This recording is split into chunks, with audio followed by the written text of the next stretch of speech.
नमस्कार एवरीवन। मैं second video जो बना रही हूँ तबला से बना रही हूँ। फर्स्ट था मेरा सितार और सेकंड है अब तबला। Lesson second. तबले के इतिहास के बारे में सभी जानते ही होंगे, लेकिन फिर भी मैं अपने वीडियो में बता देती हूँ कि तबले की उत्पत्ति पखावज से हुई, जिसकी उत्पत्ति किसने की? अमीर खुसरो ने।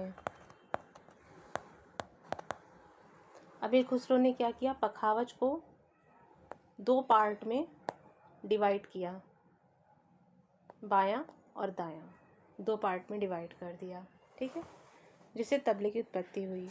गायन, वादन, नृत्य तीनों में संगत के लिए तबले की बहुत आवश्यकता होती है।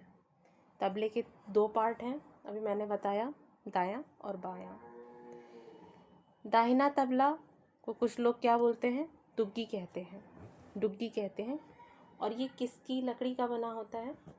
यहाँ पर लिखा हुआ है शीशम, लेकिन मैं कुछ और नाम बता देती हूँ जिसे आप लिख लीजिए कॉपी में।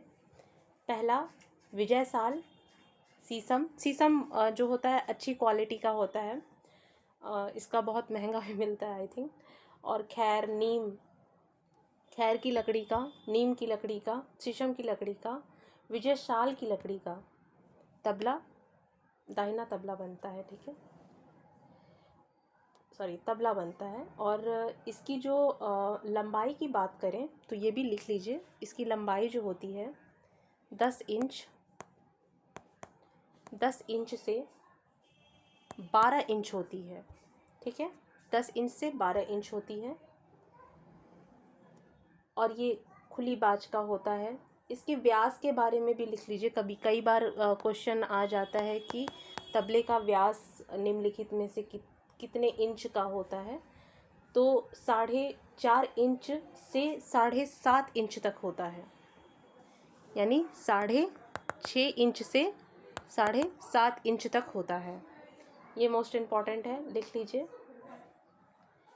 और ये पीतल का भी बना होता है। जो बायां होता है, बायां डग्गा, वो पीतल तांबे का और बना होता है। और मिट्टी का भी बना होता है। मिट्टी का जो बना होता है उसमें आवाज़ बहुत अच्छी आती है, गूंज बहुत अच्छा होता है, ठीक है। लेकिन मिट्टी का जो होता था पहले मिलता था, अब तो अच्छे क्वालिटी में तांबा और पीतल का यूज़ होने लगा है, ठीक है। तो ये इम्पॉर्टेंट है, इसको आप कॉपी पे लिख लीजिए। और जो भी चीज़ें मैं लिखवाते पढ़वाते चल रही हूँ, यदि मान लीजिए मैंने फर्स्ट क्लास में सितार लिया है तो पहला क्लास दोहराने के बाद ही सेकंड क्लास पे जाएं। पहला जो है आप यदि याद कर लेते हैं तो फिर दूसरे पे जाएंगे तो पहला वाला भूलेगा नहीं।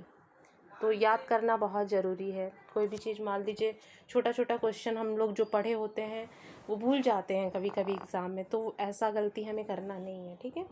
हमें पूरी चीज़ों को एकदम अच्छे से दिमाग में लेके चलना है कि भाई सब पढ़ रहे हैं तो कहीं ना कहीं जॉब के लिए पढ़ रहे हैं, कि जॉब इम्पॉर्टेंट है, नेट जीआरएफ के लिए पढ़ रहे हैं, पीएचडी के लिए इम्पॉर्टेंट, उनके लिए पीएचडी ज़्यादा मायने रखता है तो उसके लिए भी पढ़ रहे हैं। तो कहीं ना कहीं मुझे लगता है कि हर चीज़ों को एक एक दो बार दोहरा कर ही आगे बढ़ना चाहिए, ठीक है। नेक्स्ट हम बायां की बात करते हैं, बायां तबले की। तो इसको दग्गा कहते हैं। और अभी मैंने बताया कि पीतल और तांबा, मिट्टी का ये बना होता है। पहले मिट्टी का अच्छा होता था क्योंकि उससे गूंज अच्छी आती थी, मैंने बताया, ठीक है। और इसका भी मुख्य व्यास कितना होता था? दाहिने का मैंने बताया कि 6.5 से 7.5 इंच होता था। और इसका कितना होता था? तो इसका जो व्यास होता था 9 इंच से, 9 इंच से कितना होता था? 10 इंच तक, ठीक है। और ये सोलो वादन के लिए और संगत के लिए इम्पोर्टेंट माना जाता है। ध्रुपद, ख्याल, ठुमरी, धमार, इन सब चीज़ों में इसकी उपयोगिता है, ठीक है। आगे पढ़ते हैं। तबले के बीचों बीच चक्के, काली स्याही होती है, तबला होता है, ये थर्ड पार्ट होता है। तो ये जो थर्ड पार्ट होता है, ये जो काला वाला एकदम चक्का होता है, ये जो होता है किससे? चावल या गेहूँ, आटे के लेप से बना होता है, जो सूखने पर कैसी आवाज़ देता है? खन्न खन्न अच्छा आवाज़ देता है, ठीक है। तो इतना समझ लिए। अब नेक्स्ट पे चलते हैं। नेक्स्ट पे ये रहा हमारा तबले का दृश्य। और यहाँ देखिए ये जो चाटी है ना, ये थोड़ा सा गलत, ये नीचे की तरफ लिख दिया है जो गलत लिखा है। मैदान हम लोग समझ ही रहे हैं कि मैदान किसको बोल रहा है, ठीक है। तो ये जो है, ये जो काला वाला पार्ट है, इसको क्या बोलते हैं? स्याही बोलते हैं। ये रहा स्याही, ठीक है। काला वाला पार्ट जो है क्या है? स्याही है हमारा। गजरा क्या है? ये जो पार्ट है ना, गजरा है, जिसको घर भी बोलते हैं, ठीक है, घर भी बोलते हैं। क्या बोलते हैं? घर बोलते हैं। और ये जो है, ये वाला पार्ट है जो, ये वाला, इसको क्या बोलते हैं? तो इसको बोलते हैं मैदान, ठीक है। क्या बोलते हैं? मैदान बोलते हैं। और ये दायां और ये बायां तबला हो जाता है। और चाटी की बात जो कर रहे हैं ना, तो ये रहा चाटी। ये देखिए यहाँ पे चाटी है, यहाँ पे चाटी है, जिसको चाटी या किनार बोलते हैं। और इसी किनार का प्रयोग, चाटी का प्रयोग सबसे ज़्यादा दिल्ली घराने में होता है, ठीक है। कहाँ होता है? दिल्ली घराने में होता है। और तबले का सबसे पुराना घराना यदि माना जाए तो दिल्ली ही है हमारा, ठीक है। तबले के बोल, तबले पर बजने वाले बोल को शब्द, अक्षर या वर्ण कहते हैं। वर्णों की संख्या कितनी होती है? वर्णों की संख्या कितनी होती है? तो 10 होती है ना वर्णों की संख्या, ठीक है। नेक्स्ट बोलते हैं, अलग अलग घराना विद्वान विभिन्न विभिन्न तरीके से बजाते हैं ताकि साधारण जो बोल तबले पर बजाए जाते हैं तालों को। अब इसमें सबसे ज़्यादा इम्पॉर्टेंट जो होता है वो कौन सा होता है? 3 ताल बहुत इम्पॉर्टेंट होता है, सब मतलब सारे गतों के लिए 3 ताल इम्पॉर्टेंट है। फिर पंजाब घराना, तबला वादकों में पंजाब घराने के अल्लाह रखा खां के पुत्र जाकिर हुसैन खां का नाम सबसे उल्लेखनीय है। अभी 2023 में इन्हें क्या मिला?